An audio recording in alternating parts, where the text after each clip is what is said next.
Hello friends, and once again a warm welcome to my channel Study Trench। आज हम लोग एक appointment की न्यूज़ लेके आए हैं which is straight away from United states. तो ये एक शॉर्ट न्यूज़ है जो आपके सिर्फ अपॉइंटमेंट के लिए बताया जाएगा। Alright, and today's burning topic is Linda Thomas Greenfield. She is confirmed as US Ambassador of United Nations। यानी कि ये जो पर्सन है Linda Thomas Greenfield, a pic is given over here. Okay, she is Linda Thomas और इनको US के Senate House ने as ambassador nominate किया है for United Nation. This is today's topic. Alright, और आगे बढ़ने से पहले हम लोग देखते हैं हु इज लिंडा थॉमस। इनका बैकग्राउंड जानना जरूरी है क्योंकि एग्जाम वाले तो इतने अच्छे हैं नहीं कि आपको बहुत सिंपल स्ट्रेट अवे क्वेश्चंस पूछेंगे, है ना। तो let's proceed towards our background. She is an see Linda Thomas जो है एक्चुअली एक अमेरिकन डिप्लोमेट है who belongs to Democratic Party. और हमारे जो डोनाल्ड ट्रंप थे वो किस पार्टी के थे? He was from Republic party. Okay, और बताइए अब आपको कि यूनाइटेड स्टेट्स का पूरा सत्ता पलट हो चुका है, डोनाल्ड ट्रंप हट चुके हैं, जो बाइडेन आ चुके हैं। तो अब क्योंकि जो बाइडेन आए हैं तो अब नए नए अपॉइंटमेंट्स होंगे, नए नए नॉमिनेशंस होंगे, और उसी का ये हिस्सा है miss Linda Thomas greenfield. Alright, तो इनका ये हिसाब है कि ये 2000, वैसे तो ये अभी न्यू नहीं है, ये फ्रेश नहीं है यूनाइटेड स्टेट्स में। इससे पहले कई कई सालों तक और कई अलग अलग डिपार्टमेंट्स में ये वर्क कर चुकी। तो from 2013 to 2017 she served as assistant secretary of state for african affairs। Okay, है तो ये अमेरिकन डिप्लोमेट, लेकिन इन्होंने अफ्रीकन सिटीजनशिप के लिए, अफ्रीकन के लिए बहुत ज़्यादा इन्होंने बड़े बड़े काम किए हैं। इनका योगदान बहुत बड़ा रहा है। ऑलराइट, और फाइनली जब डोनाल्ड ट्रंप जब अपनी पोस्ट पे आए थे, अपने प्रेसिडेंटशिप में आए थे, तो उन्होंने 2017 में टर्मिनेट कर दिया था मिस लिंडा को। और क्यों टर्मिनेट किया था? ये पॉलिटिकल इश्यूज हैं, ये आप जानते ही हैं कि उनके हिसाब का चाहिए होता है मिस्टर ट्रंप को।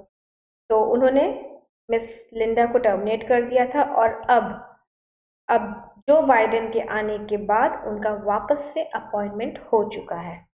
तो finally let's move towards our main topic. See the Senate House, जो अमेरिकन पार्लियामेंट है उसको द सेनेट कहते हैं, approved Linda Linda Thomas Greenfield, ये इनका पूरा नाम है। Alright, Linda Thomas Greenfield to be the ambassador to the United Nations. आप जानते हैं यूनाइटेड नेशंस में इनको एज एम्बेसडर नॉमिनेट किया गया है।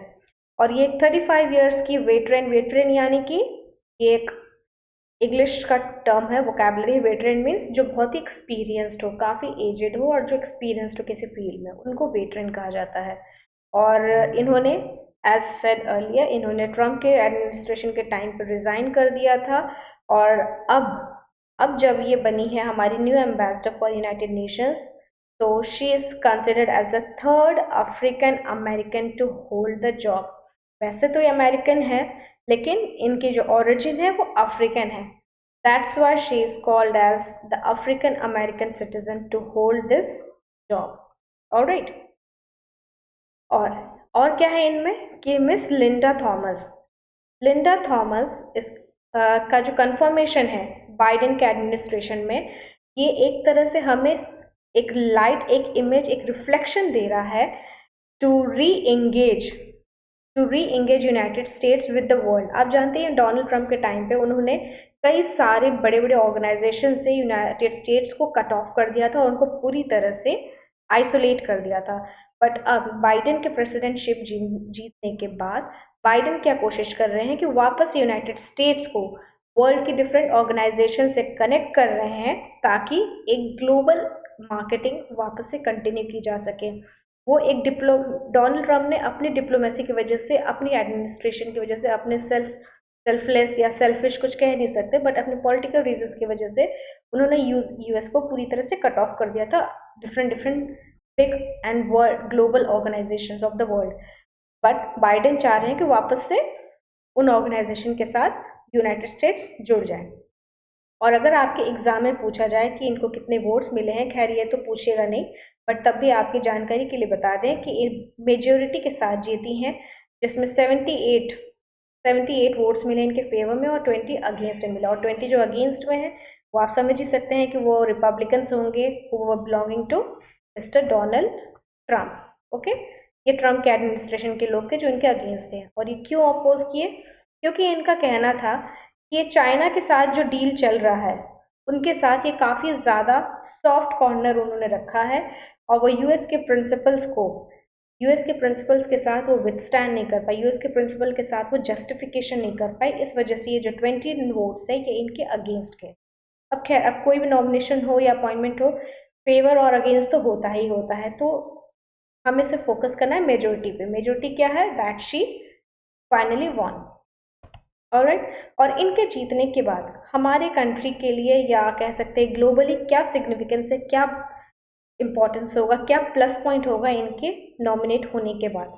सबसे पहली बात कि इनके जीतने के बाद यूनाइटेड स्टेट्स के लिए एक बहुत बड़ा मैसेज जाएगा that foreign service is back, यानी कि जो यूएस को इतने साल तक ट्रम्प के एडमिनिस्ट्रेशन में आइसोलेट किया गया था, अब वो वापस से कंटिन्यू नहीं हो सकता। ठीक है, कंटिन्यू नहीं हो सकता, यानी कि ग्लोबली अब यूएस जो है अपने आप को अदर कंट्रीज के साथ फॉरेन सर्विस में इंक्लूड कर सकता है।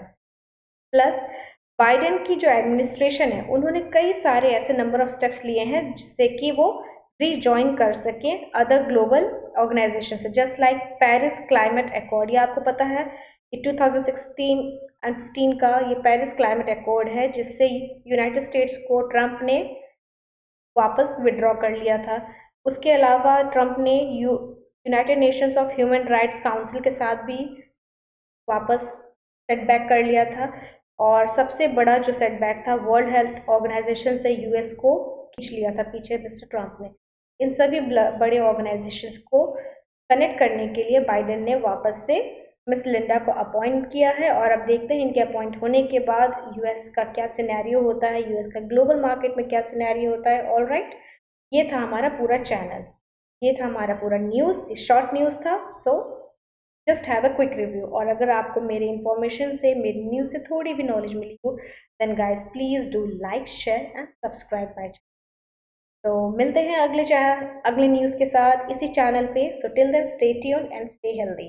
Thank you all.